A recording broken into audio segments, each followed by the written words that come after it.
ഇറാന് നേരെയുള്ള ആക്രമണ പദ്ധതി അമേരിക്ക തൽക്കാലം മാറ്റിവെച്ചായിട്ടുള്ള റിപ്പോർട്ടുകൾ പുറത്തു വരുന്നു. ഇറാന്റെ ഭാഗത്തു നിന്നുമുള്ള തിരിച്ചടി മുൻനിർത്തി ആക്രമണം മാറ്റിവെക്കാൻ ഇസ്രയേൽ ആവശ്യപ്പെട്ടതായിട്ട് US മാധ്യമങ്ങൾ റിപ്പോർട്ട് ചെയ്യുന്നുണ്ട്. ഇറാൻ ഭരണകൂടത്തെ മറച്ചിടാൻ പ്രക്ഷോഭകാരികൾക്ക് ശക്തിയില്ല എന്നും US വിലയിരുത്തുന്നുണ്ട്. കൂടുതൽ ഇറാൻ ഉദ്യോഗസ്ഥർക്ക് മേൽ US ഉപരോധം ഏർപ്പെടുത്തുന്നുണ്ട്. എന്നാൽ ആക്രമണ പദ്ധതി ഉപേക്ഷിച്ചതായിട്ട് US പ്രസിഡന്റ് ഡൊണാൾഡ് ട്രംപ് പ്രഖ്യാപിച്ചിട്ടേയില്ല. പ്രക്ഷോഭങ്ങൾക്ക് നേരെ കടുത്ത നടപടി ഉണ്ടാകില്ല എന്നും വധശിക്ഷയ്ക്ക് വിധേയരാക്കില്ല എന്നും ഇറാൻ തീരുമാനിച്ചത് നല്ല കാര്യമാണെന്നും ട്രംപ് പറഞ്ഞു. ഗൾഫ് രാജ്യങ്ങളെ സൗഹൃദ രാജ്യങ്ങളുടെ സമ്മർദ്ദത്തിന് പുറമെ ഖാംന ഭരണകൂടത്തിന്റെ തകർച്ച ഉറപ്പാക്കാൻ നിലവിലുള്ള പ്രക്ഷോഭത്തിന് കഴിയില്ല എന്ന് ബോധ്യപ്പെട്ടതുമാണ് ആക്രമണ പദ്ധതി തൽക്കാലം മാറ്റിവെക്കുവാൻ US-നെ പ്രേരിപ്പിച്ചത് എന്നാണ് വിവരം. ഇറാനിൽ അധികാരം പിടിച്ചെടുക്കാൻ അമേരിക്കയിൽ കഴിയുന്ന വിമത നേതാവ് റസ ഷാ പഹ്ലവിക്ക് കഴിയുമെന്നും താൻ കരുതുന്നില്ല എന്നും ട്രംപ് വ്യക്തമാക്കുകയും ചെയ്തു. അതിനിടയിൽ ഇറാനു നേരെ ആക്രമണം ഉണ്ടായാൽ ശക്തമായ തിരിച്ചടി ഉറപ്പാണെന്നും ഒരുങ്ങാൻ സാവകാശം വേണമെന്നും ഇസ്രായേൽ പ്രധാനമന്ത്രി ബെഞ്ചമിൻ നെതന്യാഹു അമേരിക്കയെ അറിയിച്ചതായിട്ട് ആക്സിയസ് ഉൾപ്പെടെയുള്ള US മാധ്യമങ്ങളും റിപ്പോർട്ട് ചെയ്തു. ഇറാനിലെ മനുഷ്യാവകാശ ലംഘനങ്ങളിൽ US രക്ഷാസമിതിയുടെ പ്രത്യേക യോഗം ആശങ്ക രേഖപ്പെടുത്തി. മനുഷ്യാവകാശ സംരക്ഷണത്തിന് തന്റെ രാജ്യം പ്രതിജ്ഞാബദ്ധമാണെന്നും പ്രക്ഷോഭകരിൽ നുഴഞ്ഞുകയറി പുറം ശക്തികളാണ് ആക്രമണങ്ങൾക്ക് പിന്നിലെന്നും ഇറാൻ വിദേശകാര്യമന്ത്രി Abbas Araghchi UN secretary general Antonio ഗുട്ടറസിനെ അറിയിച്ചു കഴിഞ്ഞു. ഇറാനിൽ സ്ഥിതിഗതികൾ തീർത്തും നിയന്ത്രണ വിധേയമാണെന്നും സർക്കാർ അറിയിച്ചു.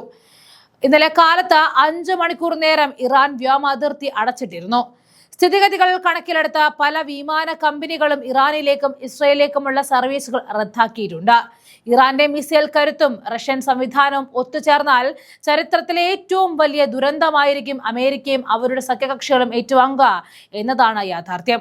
ഇത് വൈകിയാണെങ്കിലും അമേരിക്കൻ ഉന്നതരും തിരിച്ചറിഞ്ഞു തുടങ്ങിയിട്ടുണ്ട്.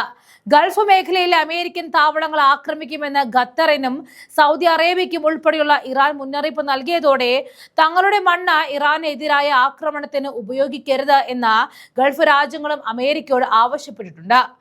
ഇതും അമേരിക്കയെ പ്രതിരോധത്തിലാക്കിയ ഘടകമാണ്.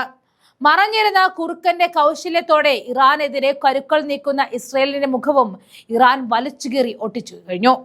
ഇസ്രയേലും അമേരിക്കയും സ്പോൺസർ ചെയ്യുന്ന കലാപമാണ് ഇറാനിൽ നടക്കുന്നത് എന്ന ബോധ്യം ഇറാൻ ഭരണകൂടത്തിന് മാത്രമല്ല ഇപ്പോൾ ഇറാൻ ജനതയ്ക്കുമുണ്ട്.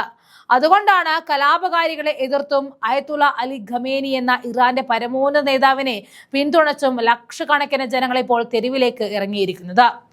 സ്വന്തം രാജ്യത്തിനായി പോരാടി മരിക്കണമെന്ന് ആഗ്രഹിക്കുന്ന മാനസികാവസ്ഥയിലുള്ള ജനതയാണ് ഇപ്പോൾ ഇറാനിലുള്ളത്. മരണത്തെ ഭയമില്ലാത്ത ആ ജനതയ്ക്ക് മുന്നിലേക്ക് ഏത് സൈന്യത്തെ അമേരിക്ക കെട്ടിയിറക്കിയാലും അവരുടെ ശവശരീരം പോലും ബാക്കി കാണുകയില്ല. ഇപ്പോൾ ഇറാനിൽ കുഴപ്പമുണ്ടാക്കാൻ ഇറങ്ങിയ കലാപകാരികൾക്ക് എതിരെ യഥാർത്ഥത്തിൽ പ്രതികാരം ചെയ്യുന്നതും ഇതേ ജനത തന്നെയാണ്. ചാരന്മാരും രാജ്യദ്രോഹികളും സ്വന്തം പൗരന്മാർ ആയാൽ പോലും അവരെ കൈകാര്യം ചെയ്യാനുള്ള അവകാശം ആ നാട്ടിലെ സുരക്ഷാ സേനകൾക്ക് മാത്രമല്ല രാജ്യസ്നേഹികൾക്കുമുണ്ട്. അത് ചോദ്യം ചെയ്യാനുള്ള അവകാശം ഒന്നും മറ്റൊരു രാജ്യത്തിനുമില്ല. ഇപ്പോൾ ഇറാൻ ആക്രമിക്കുന്നതിൽ നിന്നും പിന്മാറുന്നതിന് കാരണമായി ഡൊണാൾഡ് ട്രംപ് പറയുന്നത് ഇറാൻ പ്രക്ഷോഭകാരികളെ വധിക്കില്ല എന്ന് ഉറപ്പു നൽകിയെന്നതാണ്. ഇതിൽ പരം ഒരു ഗതികേട് ഒരു അമേരിക്കൻ പ്രസിഡന്റിനും ഇന്നേ വരെ ഉണ്ടായിട്ടില്ല.